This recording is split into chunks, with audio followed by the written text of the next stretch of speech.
Je garde pas un souvenir impérissable de Jacques-Henri Hérault, l'ancien président de l'Olympique de Marseille. Pour être honnête avec vous, j'en garde même un souvenir franchement pourri, si je peux dire les termes.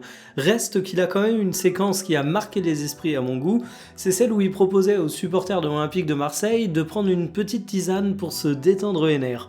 Salut tout le monde, c'est TMF. Bon, il se trouve qu'à l'époque, les supporters de Marseille, il leur fallait pas une tisane et ils avaient raison de râler, mais en attendant, j'aime bien ce message qui dit que durant les périodes de mercato, il faut parfois savoir se calmer un petit peu. Nous sommes désormais fin juillet, la Coupe du Monde est terminée, les matchs de pré-saison commencent à peine, nous avons encore une longue phase de mercato, les matchs sont encore loin de reprendre de manière officielle pour les championnats nationaux et donc qu'est-ce que ça produit ? Tout le monde s'excite sur le mercato.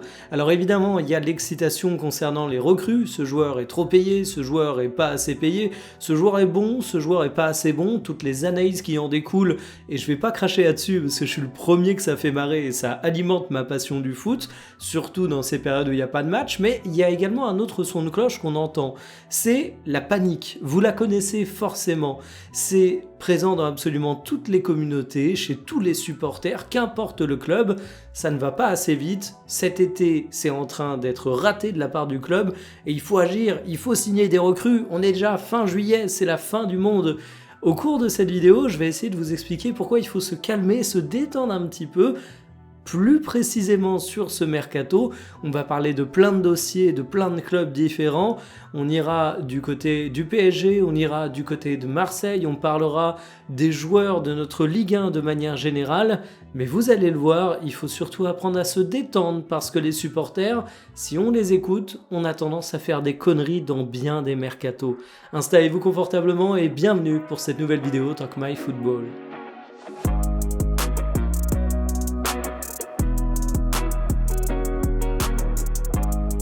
Si vous considérez que le mercato est déjà bien avancé, sachez que c'est déjà une première erreur. Oui, le mercato est commencé depuis déjà pas mal de jours, certes, mais on est encore très loin du dénouement. Officiellement, la clôture du mercato en France, c'est le 1er septembre 2026. Ça veut dire qu'il y a encore beaucoup de temps pour négocier les dossiers et vous seriez surpris d'analyser les statistiques sur le pourcentage de volume de recrues à la fin du mercato et au début du mercato. Il y a quasiment la moitié des signatures qui se font dans le dernier tiers de la période estivale. Ça veut donc dire que si on n'a toujours pas attaqué le mois d'août, il n'y a vraiment pas matière à paniquer. Patience est mère de sûreté en termes de mercato, c'est pas qu'une phrase banale, c'est aussi parce qu'il y a des vrais coups et des vraies choses qui expliquent que la fin du mercato est généralement plus propice aux signatures intéressantes.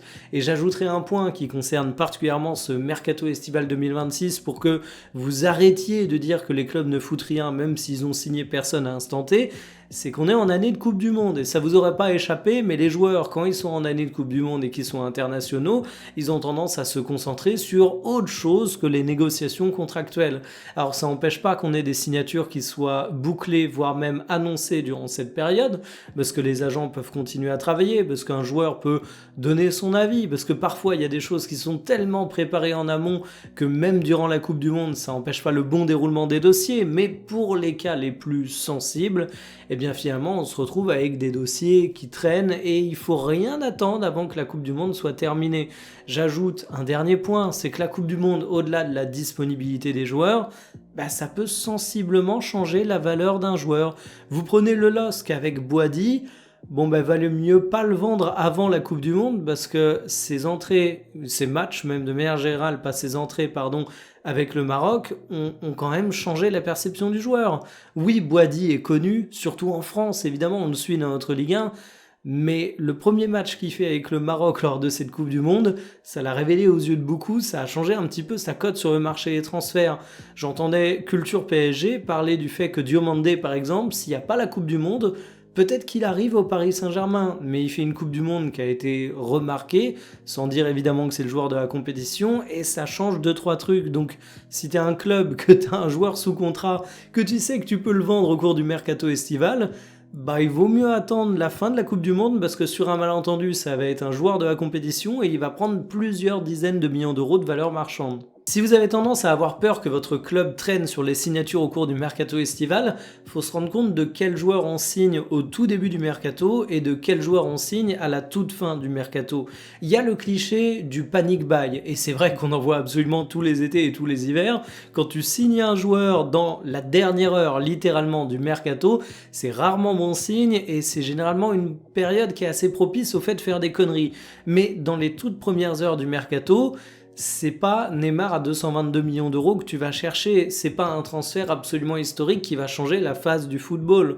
En fait, les joueurs sont déjà signés principalement dans la dernière partie du mercato, mais ceux qui signent en premier, il y a deux cas, il y a les clauses libératoires relativement simples à lever, contrairement à l'exemple que je vous ai donné avec Neymar, parce que là, il n'y a pas de négociation, donc ça peut se faire vite. Si tu as trouvé un accord avec le joueur, le mercato commence, tu lèves la clause, merci, au revoir, c'est plié. Et puis il y a les agents libres. Mais les agents libres sont des joueurs que tu n'as pas forcément toujours envie de signer dans ton club pour diverses raisons. Les clauses ne concernent évidemment pas tous les joueurs et encore moins tous les marchés. Donc finalement, il y a vite une configuration dans laquelle c'est normal que votre club ne signe personne dès le début du mercato.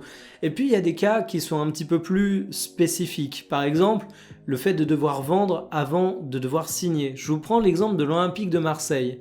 Du côté de Marseille, on a l'ADNCG qui n'a pas été très sympa, on a l'UEFA qui rappelle les règles du fair play financier, et grosso modo le message aux Marseillais est très clair, il faut réduire votre masse salariale. Donc avant de recruter des joueurs, des recrutements, on annonce d'ailleurs qu'il y a un plafond salarial qui serait mis à environ 100 000 euros pour le 100 000 euros le brut mensuel pour les recrues, 150 000 euros brut mensuel pour les super recrues. Déjà, il faut dégraisser des salaires. On parle souvent de vente, et ça concerne tous nos clubs de Ligue 1. Pour dépenser de l'argent, il y a besoin de faire rentrer du cash. Déjà, il y a besoin de faire rentrer du cash pour équilibrer les comptes et passer la DNCG. Mais oui, il faut attendre que tu fasses tes premières ventes avant de faire tes premiers achats. Donc oui, quand tu es un club de Ligue 1, tu risques de traîner un peu plus. Mais en plus de faire rentrer l'argent des ventes du transfert, des fois, il faut juste que tu vires des salaires. Et en période de mercato, on a tendance à beaucoup se focaliser sur les montants de transfert. On voit ce que signe un club, combien il a acheté ce joueur, finalement combien de dépenses il a fait au cours de l'été, combien de ventes il a fait au cours de l'été. Mais en fait, le bilan financier, il se fait aussi beaucoup à travers la masse salariale. Et ça, des fois, ça demande des rééquilibrages au cours de l'été, ça demande du temps et les gens ont incroyablement tendance à l'oublier.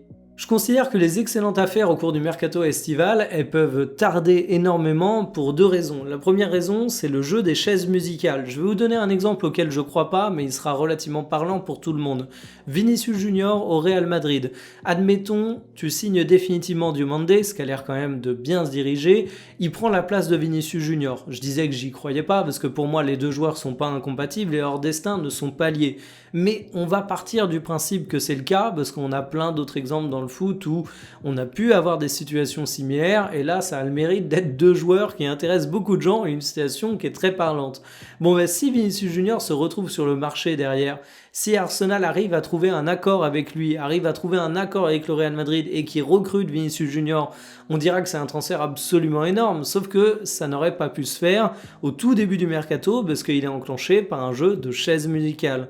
Ça, c'est du transfert premium, ça se débloque parfois avec des chaises musicales, mais de manière générale, même au-delà des transferts premium, le mercato, c'est un jeu de domino. Si tu vas recruter Vinicius du côté d'Arsenal parce qu'il part du Real Madrid, puisqu'on a Diomandé qui arrive, tu sais que du côté du RB Leipzig, tu vas peut-être aller recruter un joueur de Ligue 1 pour remplacer Diomandé qui est justement parti du côté du Real Madrid. Et en fait, une recrue peut en déclencher 5 derrière. C'est le principe de la chaîne alimentaire. Le deuxième élément qui fait que généralement quand tu as une recrue qui tarde à arriver, c'est pas forcément un mauvais signe, c'est que ça montre que tu as négocié. Vous prenez le cas Akliouche au Paris Saint-Germain. Le PSG aurait pu le signer dès le début du mercato estival. Monaco était assez transparent sur le montant de transfert qu'ils attendaient. Le joueur est d'accord depuis bien longtemps pour venir au Paris Saint-Germain. Je pense même qu'on peut parler d'au-delà ce petit mercato estival. Sauf que Paris a voulu négocier. Est-ce que c'est une mauvaise chose d'avoir des directeurs sportifs qui, dans leur club, vont essayer de négocier autant que possible pour rapprocher le plus le montant de transfert de ce qu'ils jugent acceptable. Bien sûr que non, c'est même plutôt une bonne chose. Alors parfois, dans certains dossiers où tu as une concurrence accrue, tu vas te faire choper le joueur et tu vas en payer les pots cassés. Mais c'est le jeu du mercato. Et si tu signes tout de suite, ça veut quand même dire que tu as un club qui va acheter des joueurs sans aucune négociation. Je sais pas ce que vous en pensez, mais de mon côté, je considère que c'est pas hyper bien. Et je parlais d'Akliouche pour continuer sur un dossier Paris Saint-Germain. Il y a le cas Bradley Barcola qui bloque beaucoup de choses finalement si vous êtes parisien. Barcola, il refuse de prolonger. Mais ce que je dis depuis le début de ce dossier, c'est que c'est pas parce qu'il ne prolonge pas qu'il peut pas rester une année supplémentaire à Paris. Il avait déjà des velléités de départ au cours de l'été dernier. Il est finalement resté. Est-ce que c'est impossible de voir ce scénario se reproduire cet été ? Moi, je pense pas. Si Paris n'a pas d'offre satisfaisante, ils vont pas vendre Bradley Barcola 80 millions d'euros juste pour le vendre 80 millions d'euros parce qu'avec cette somme-là, ils auront pas le mec qui a ne serait-ce que la moitié du talent de Barcola pour le remplacer. Donc en fait, aujourd'hui, le Paris Saint-Germain, il se retrouve avec des plans A, des plans B, des plans C, des plans D. Si Barcola part, ça enclenchera peut-être certains recrutements, mais en attendant, tu vas pas recruter le remplaçant de Bradley Barcola alors que tu n'es même pas sûr qu'il va se tailler du club. Et ça dépend pas que de toi. Il y a des gens qui visiblement ont du mal à comprendre ça, mais quand tu as des transferts qui doivent se faire, faut que le joueur donne son accord. Faut que le club vendeur donne son accord, faut que le club acheteur donne son accord. Donc finalement, c'est pas simplement le club vendeur qui va décider de l'avenir de son mercato. Ça dépend aussi si les deux autres parties sont alignées avec ce qu'il attend. Et ça, oui, ça peut prendre du temps, d'autant plus quand tu négocies. Et comme j'ai dit, les bons directeurs sportifs, ils négocient. De manière générale, je trouve qu'on donne trop d'importance au mercato estival et à la force qu'ont certaines recrues. Le Real Madrid a enchaîné les Ligues des Champions durant une période où ils n'ont pas forcément eu que des recrues particulièrement heureuses et où finalement c'est le socle de joueurs fidèles qui a été particulièrement utile à la conquête des titres. On peut dire la même chose du Paris Saint-Germain pour ces deux Ligues des Champions, ce qui est d'autant plus drôle parce qu'on voit aujourd'hui les supporters du PSG, du moins une partie, paniquer complètement à l'idée de ne pas remplacer Kang In Lee et Gonzalo Ramos, qui sont pourtant deux joueurs de banc, qui ont respectivement 1800 et 1700 minutes de jeu. Alors évidemment, ils ont leur importance dans le système PSG, évidemment, il va falloir les remplacer d'une manière ou d'une autre, mais c'est pas non plus l'enjeu de la saison. Il va vraiment falloir que je vous fasse une vidéo sur le fait qu'un mercato réussi n'est pas forcément une saison réussie et qu'à contrario, un mercato raté ou immobile peut quand même derrière donner des excellents résultats sportifs. T'as pas d'enjeu sportif direct durant cette période de mercato, t'as pas de résultats de match, t'as pas de phase finale qui se joue, c'est une période relativement creuse et on fait parler la compétitivité là où on peut. Le problème, c'est que ça joue beaucoup sur le marché des transferts, or c'est totalement surévalué à mon goût. Il y a une volonté, si t'écoutes certains supporters, d'aller recruter 1000 joueurs tous les étés, mais l'incorporation d'un effectif, c'est extrêmement complexe.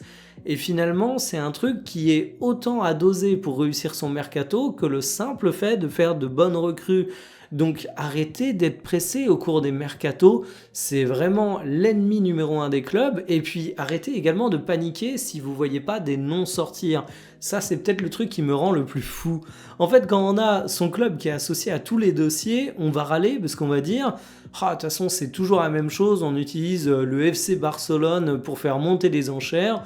On va dire que le Barça est intéressé par un joueur, même si c'est pas le cas, et on est utilisé comme des bons pigeons. » Mais à contrario, ça râle aussi quand le Barça est associé à aucun joueur parce qu'on va dire « Ah, mais ça bosse pas, qu'est-ce qui se passe? Il n'y a aucune recrue sur le mercato estival. » Le Barça étant pas le bon exemple, je suis d'accord, mais vous avez compris l'idée.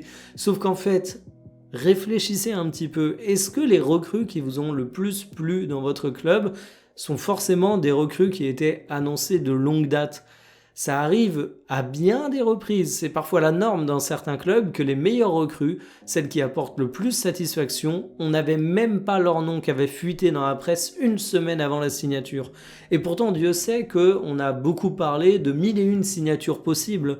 Donc en fait, oubliez le fait que votre club est annoncé sur un ou deux dossiers qui réussissent ou pas. Oubliez le fait que par exemple on a dit que du côté de Marseille il y avait potentiellement Martin Terrier, que du côté du PSG il y avait potentiellement Diomandé. Ça se trouve la meilleure recrue si vous êtes supporter marseillais ou si vous êtes supporter du PSG, c'est un joueur dont vous avez peut-être jamais entendu parler ou alors vous le connaissez seulement de nom, il n'a jamais été associé à votre club, il va débarquer pour d'obscures raisons que vous ne comprendrez pas du tout et malgré tout bah ce sera une grande réussite. Alors que le nom qui est annoncé, qui est attendu, où tu as un feuilleton depuis des mois, bah c'est pas toujours la plus grande réussite.